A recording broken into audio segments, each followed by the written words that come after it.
இப்படி இப்படியே வழி மறித்தால் எப்படி நான் நடந்திடுவேன்.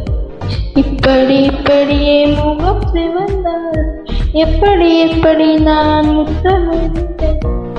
இப்படி இப்படியே பூ கொய்தால் எப்படி நான் மலர்ந்திடுவேன்.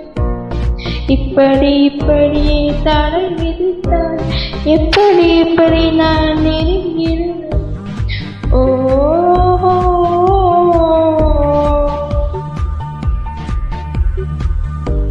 ஓ